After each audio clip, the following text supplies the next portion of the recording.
How effective is a specific title at acquiring, retaining and engaging viewers? Antenna's CEO Jonathan Carson explains how his firm's new subscriber views delivers the answers. Listen on.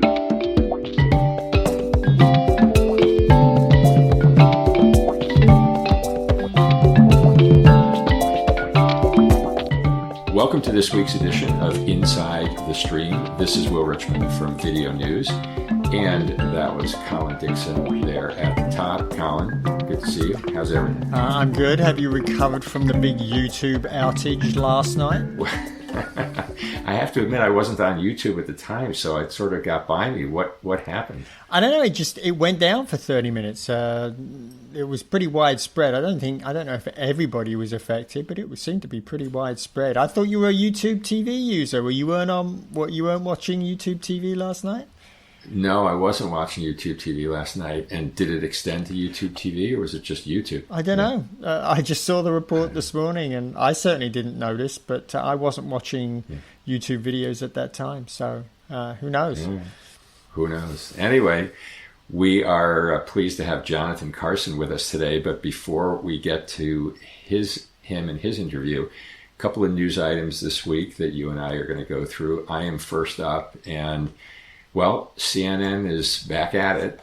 They're going to launch their new all-access subscription tier on October 28th, and it will cost $6.99 a month, or if you subscribe for a full year, it will be $41.99. So as listeners will no doubt remember, this follows CNN having pulled the plug on its prior CNN streaming initiative back in 2022. That service lasted all of a month. So big question here is how this new all-access service differs from the service that was dropped back in 2022. I'm just going to read quickly from the press release from CNN that says the new subscription offering our audience will now have access to the best of CNN across platforms, including multiple live stream channels, our signature video-led journalism, and all articles on CNN.com and in the mobile app. So the question that you and I had was whether this actually includes the live stream of the live channel. And the press release goes on to say subscribers of the all-access tier will have the ability to stream a selection of CNN's live U.S. and international programming.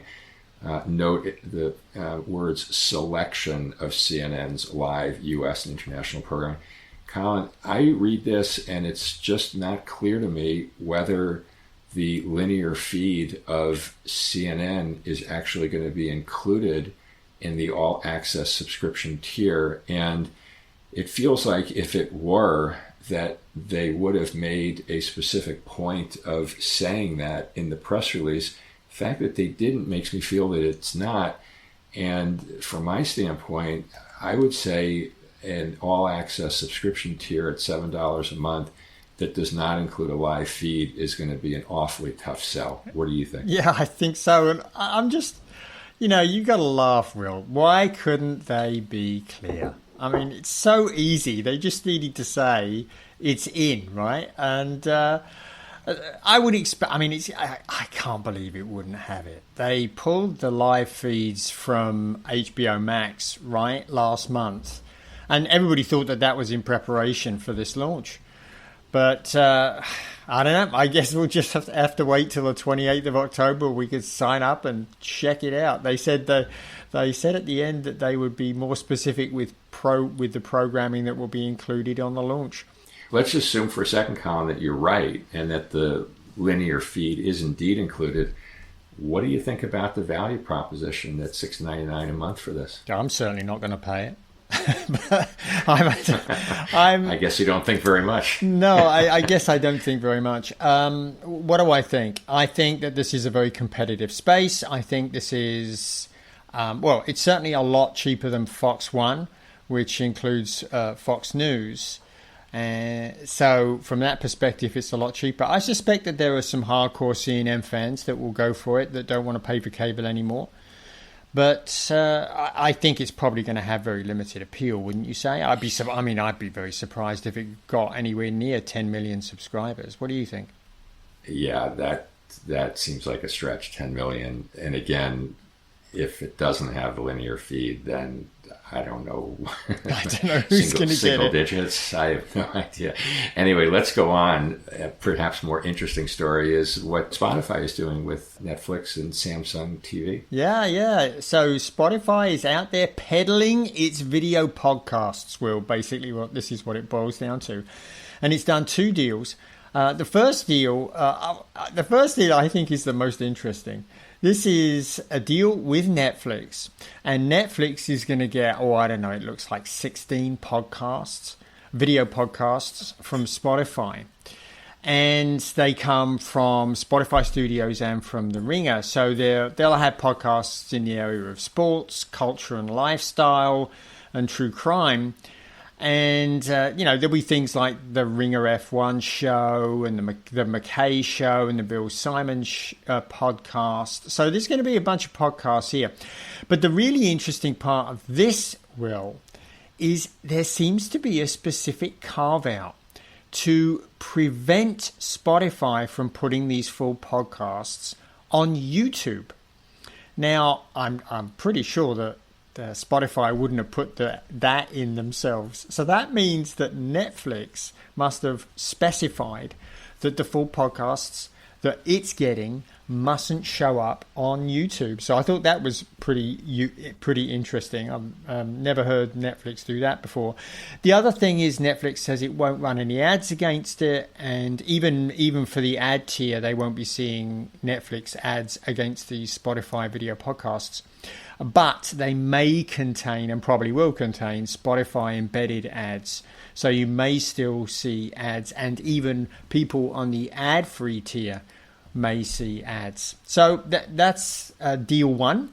Deal 2 is with Samsung TV Plus, and this is for Ringer content, the Ringer content. Samsung TV Plus is going to build a 24/7 fast channel around the Ringer content.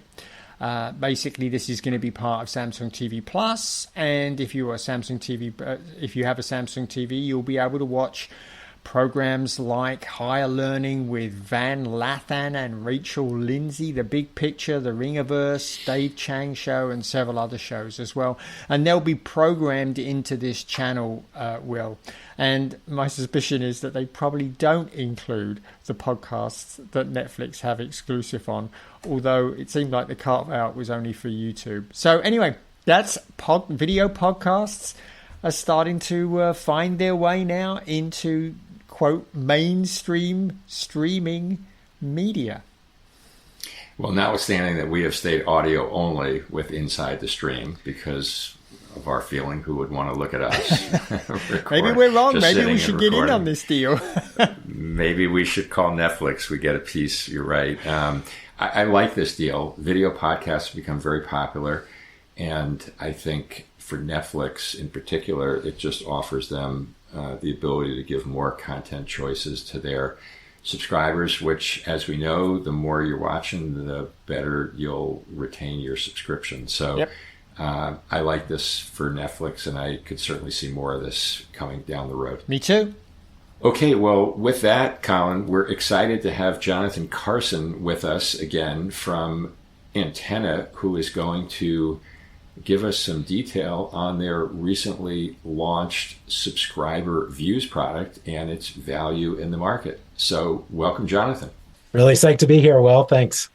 Yeah, great to have you. And we're really excited to talk to you about subscriber views. So why don't you start off by explaining what subscriber views are and why they're important? Yeah, absolutely. Thanks, Colin. So Antenna's been in business for about 5 years now. We launched during pandemic lockdowns. And for that time, we've really become known for measuring subscribers. So measuring the number of subscribers, the number of people signing up, the number of people canceling, but that's been our focus. And oftentimes our clients have come back to us and said, wow, what an interesting spike. Why is churn up? Why is acquisition down? And we don't ever really have an answer to that question You get the because we shrug. don't. We're happy to do a little armchair speculating with them, but we don't have further data to actually see what's driving those activities.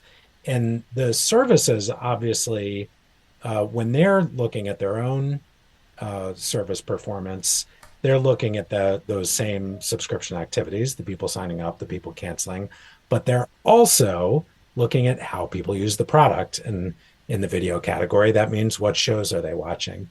So our thought has always been, all right, maybe there's something we could do to try to build that same type of system that the services use for them for their first party data, but for the open market. And so that's what we've done with this new product, subscriber views. We've essentially taken viewership data, we've married it together with the subscription data that we've always provided. And now we can see when somebody signs up, what are the shows that they watch? When somebody retains, what are the shows that are retaining them? And after somebody cancels, what do they go and watch on other services?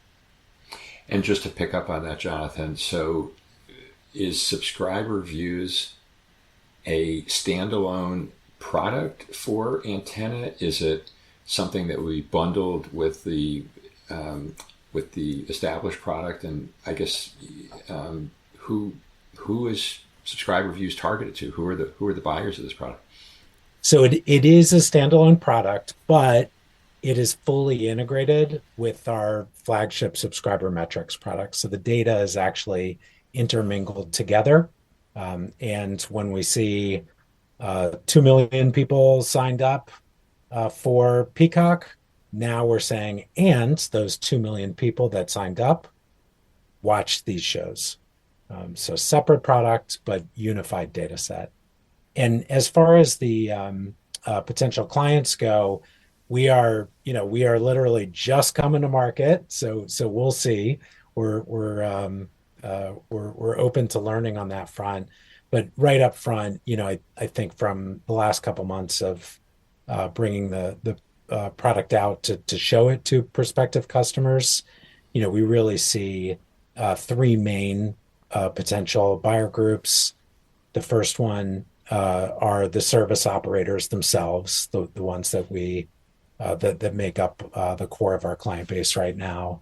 The second group are people selling shows, and so that is studios, rights holders, talent agencies, production companies, and even talent themselves.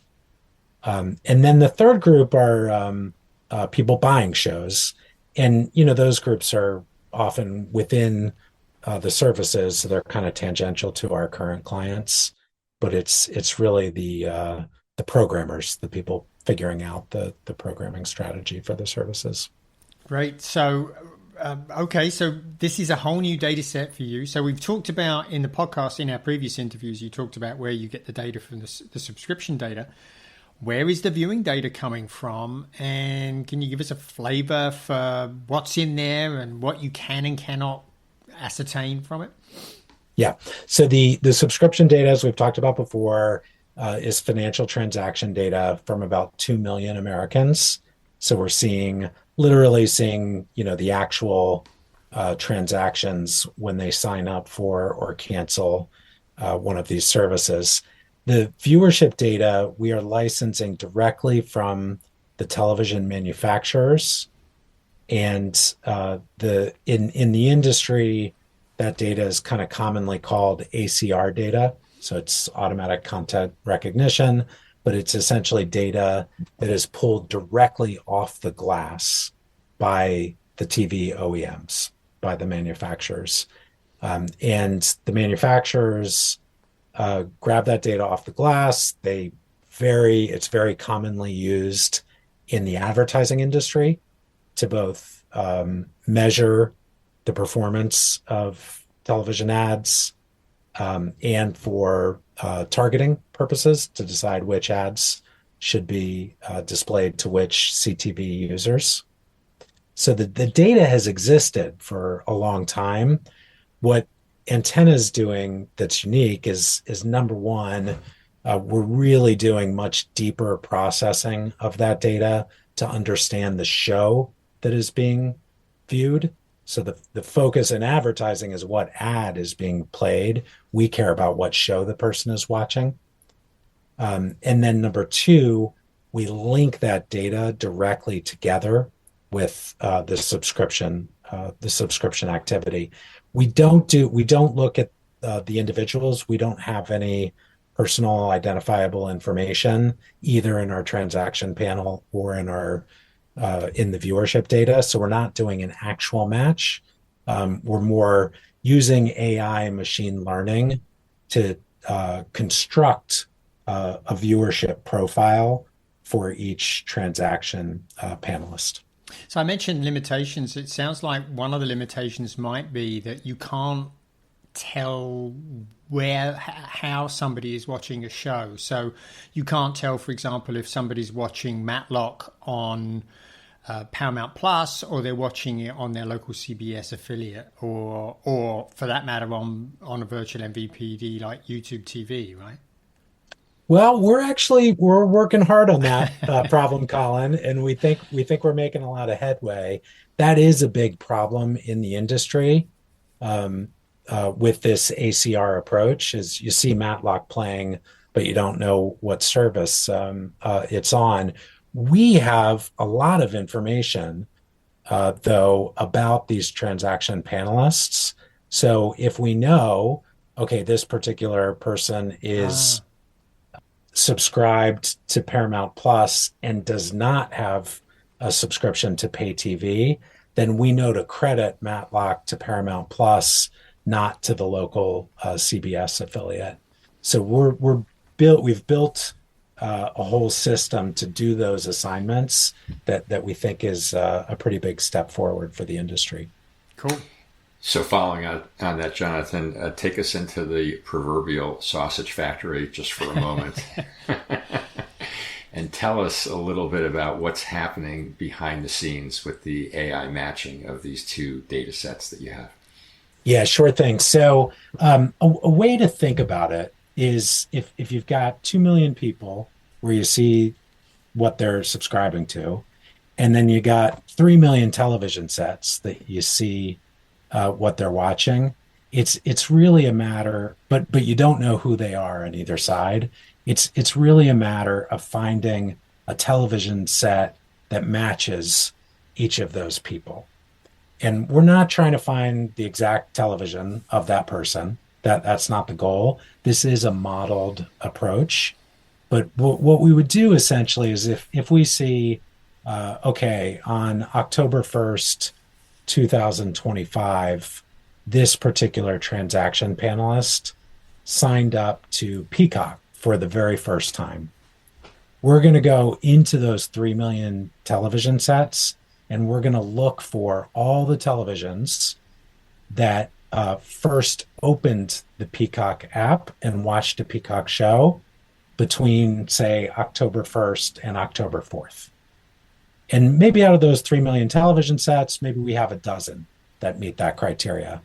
Then we're going to see, okay, our transaction panelist used to be a Netflix subscriber, but they canceled 3 months ago. We're going to look for out of those 12 televisions. We're going to find one that was watching Netflix, but is not watching anymore.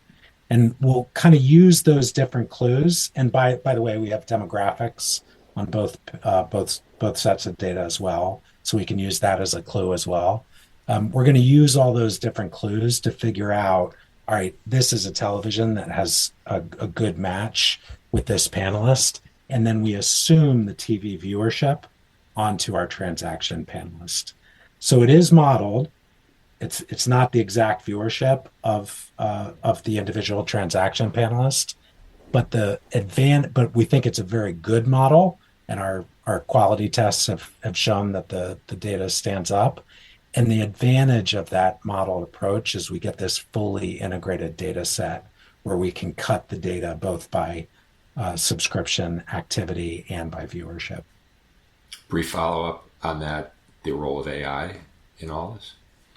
Yeah, so AI is essentially the machine learning that drives those mathematical models to make those assignments and select the television, the television that matches each panelist.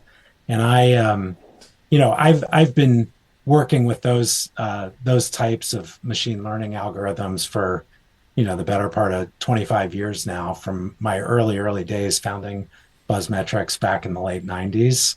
So I'm fascinated by everything that's happening in AI, but it's also a little bit of what's old is new again. This is a really exciting application of those machine learning capabilities. We've all seen a few of those in our careers, I'm sure. So this seems to fill a hole, right? Because there's plenty of services providing content ratings, and you're already providing great app data on subscribers. But am I right that's filling this hole? There's sort of a hole in there that really allows people to see what they're watching, what people are watching on their service, and what draws them and what keeps them, and even what they're doing on other services, right? It is a big industry problem. If you imagine you are working in programming at one of these streaming services, you have very, very deep analytics around your subscribers' activity, their decisions to subscribe or cancel, and the show viewership or usage of your app that ties to those. But for any particular one of those programmers at any particular one of those streamers, the time that they spend watching shows on your app, on your service, is a fraction of their total TV time. And so imagine trying to do programming, trying to decide what shows to greenlight, trying to decide how much to allocate to sports, trying to decide, should I keep this show to myself or license it out to somebody else? When you only understand a small fraction of your audience's total TV time. I think sports, programming for streaming services is now very kind of focused on the role of sports. They spend a lot of money for sports rights. They drives a lot of acquisition, drives a lot of new people coming in, but they all struggle with then converting those sports viewers to watch general entertainment shows. And it's not that their audience is not watching general entertainment shows. They just don't know what general entertainment shows they're watching because it's taking place on other services. And so that's the type of use case that we think will really hit home with subscriber views. We'll be able to give that 360 picture to the subscriber viewership activity for these services. The tagline that comes to mind, Jonathan, is Moneyball meets streaming, where the unit value of programming becomes known, just like the right fielder's unit value to the team becomes known to the service and to the buyer. I definitely got my start in the data industry with Bill James and Stratomatic in the baseball industry as a kid, or baseball field as a kid. So that metaphor resonates with me deeply. He gets on base. Yeah, right. That's a great quote. Yeah, so let's get into it a little bit more as we're talking about Moneyball. Obviously, we're thinking about unit value programming. You've identified 3 areas of value for streaming services: acquisition, retention, and engagement by having this data. Maybe you could just take each one of them in turn and explain in a kind of a tangible way how the data would be used for acquisition, retention, and engagement. Yeah, sure thing, Will. So, so from acquisition standpoint, I think it's pretty straightforward. We're looking at when somebody signs up, what are the shows that they watch, and then therefore, in the same way that the streamers currently do this on their first party data, you can make an assessment that, okay, this is the show that drove or influenced the sign up. And we see really interesting things when we do that data cut. Just as an example, we've been interested to watch how acquisition works for Apple TV Plus. Apple TV Plus is a really unique service in that they launched without a catalog, really. They've been building the catalog up over time, but they, unlike the other services, don't have a big, huge, enormous library of older content to fill out the viewership for their subscribers. And so they've really kind of been dependent on driving acquisition with big new hit shows that bring people in the door and get them familiar with the service. And what we notice in the data that Apple TV Plus has really done in an impressive way is they've, more than any other service, just been very disciplined in how they sequence releases. And we see it in the monthly data. January into February into March, it's Severance, into Your Friends and Neighbors, into The Studio, into Stitch, into War Chief. It's just been one show, one hit after another, very tightly sequenced, so that they always have a big show that's driving acquisition, which they can put their promotional, their substantial promotional muscle behind. And the way that shows up in the data is pretty much right on cue. As soon as the new subscribers for one show start to fade, the new subscribers appear for the next show. Sounds like they've learned something from iPhone releases. They had a wealth of marketing experience to learn from, Yep. but fun to see it play out in the data. And we'll just observe that Apple TV Plus is now called Apple TV. Thank you. Thank you for that cue. Yeah, makes it easier for us to talk about. Exactly. But more confusing for consumers. Absolutely. So those are shows that are really good at attracting people, Jonathan, but the shows that attract people aren't necessarily the ones that keep them sticking around for a long time, right? Yeah. So that gets to the second big use case, which is retention. And the way that we think about retention is we think about the viewers for a particular show and how many of them were still subscribed to that service at the end of the month, the following month. So if we're using our Apple TV Plus example, if we're looking at the viewers of The Studio, say in the month of April, then we want to know how many people who watched The Studio on Apple TV Plus in April were still subscribed to that service at the end of May.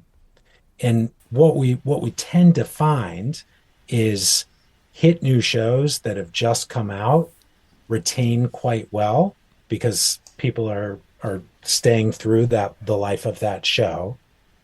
They may drop off afterwards if they don't move to a new show, but they'll retain for at least the following month. Older hit shows that people might be finishing up with retain around the benchmark.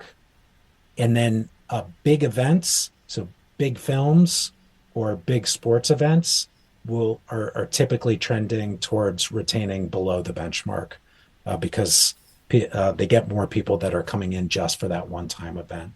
But the nuances of how that actually works and how that plays out and how one particular show may do a really good job moving people onto another show, or one particular game or one particular sports season is really well connected to a pocket of entertainment programming, and so transfers and generates a lot of cross viewership. All those nuances we think is kind of the next generation of programming strategy. And we've certainly seen in broadcast and cable over the years that tentpole sports events act as introductory vehicles for that network's new programming or new seasons of existing series. That's a very common promotional tactic. It sounds like we'll see some more of that in the streaming world as well, as these sports, highlight sports are leveraged fully. I think that's such an important point, Will.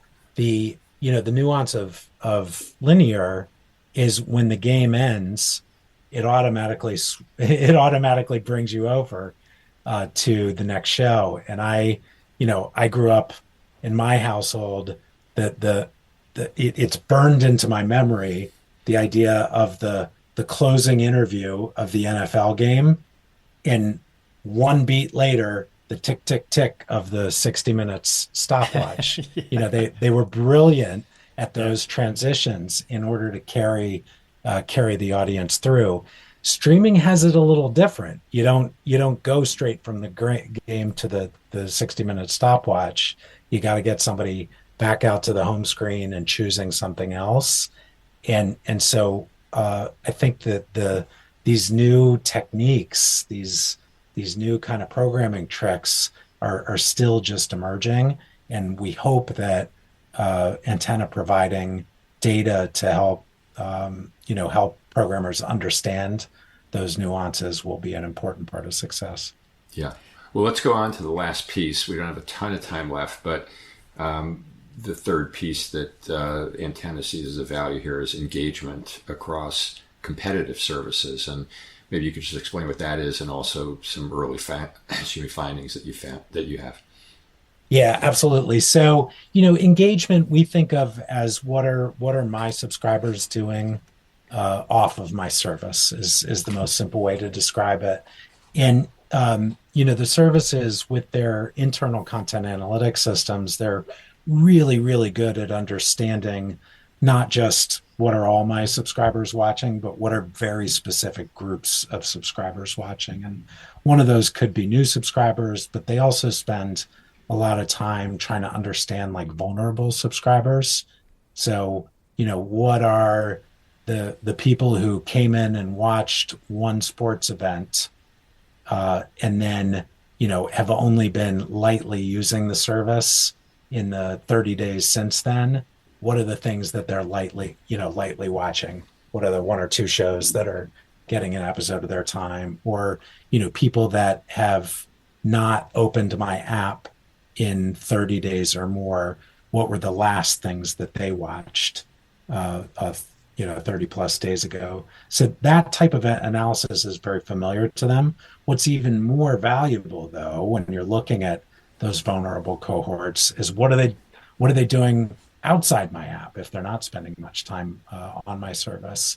And so, that's where we can really fill in the blanks.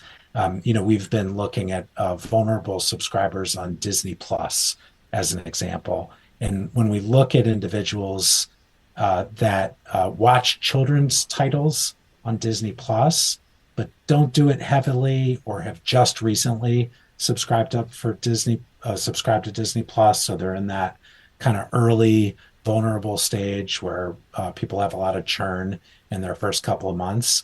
When we look at what those people are watching, they are watching overwhelmingly, they are dominated by watching children's programming on Netflix. And if you think about the moves that Disney Plus has been making to try to increase engagement time, to do things like licensing Cocomelon, one of the most popular kids titles on Netflix, they correspond with that idea that Disney Plus can make some moves to expand the watch time of those more vulnerable audiences. The other thing we can do here is we can look at when people actually cancel, what do they go watch on other services, which can give the programmers a clue as to, okay, what could have saved them. They can apply those learnings in the future. And similarly, when we look at cancelers from Disney Plus in June and July, they lost about 2.5 million subscribers in those 2 months. And what do you think was the single most popular show for the people that canceled Disney Plus in June and July? It was K-pop Demon Hunters. Those cancelers were 2.5 times more likely to watch K-pop Demon Hunters on Netflix than the rest of the population. Given the success of that movie, that is not a big surprise. That was a huge movie. So this has been fascinating. Are subscriber views generally available now? Yes, so we are live in market. We have been beta testing with our existing clients over the past year. So we've been very careful to kind of develop this collaboratively with them. The piece that's going to be new for us, which I am really excited about, is we're also bringing this out to people who make and sell shows. And, I think that is a market we've only dabbled with in the past with our subscriber metrics. But I just also think that we can provide a lot of new value, because that's a group that has not had a lot of data to support their efforts. Kind of famously have not had a lot of data. That was one of the main drivers of the Hollywood strikes, obviously. And we feel like we can play an important role in the ecosystem and filling some of those gaps for the storytellers that make this whole industry work. Jonathan, one last quick one, and then we'll let you go. The Antenna's been really great about releasing reports based on its subscriber metrics. Do you anticipate doing that again with subscriber views, sharing some of the data that you're collecting publicly? Yeah, we absolutely will. I think that we think one of our key stakeholder groups is the public at large, the industry at large. We realize not everybody is going to need the depths of data that our paying subscribers sign up for. But we try to service a much broader audience by releasing portions of the data through the press, through wonderful podcasts like this, through industry analysts, and that'll definitely continue with this data. Great. This has been great, Jonathan. Well, I hope you bring some of that data back to the podcast. We're probably going to do one. Hopefully we can do one real soon with you with the latest subscriber findings that you have, and maybe we can start synchronizing that with some data from your Views product as well. Would love that. Thank you guys for having me today. Great. Thanks so much, Jonathan. We appreciate you spending time with us, and best of luck with subscriber views. Okay, bye now.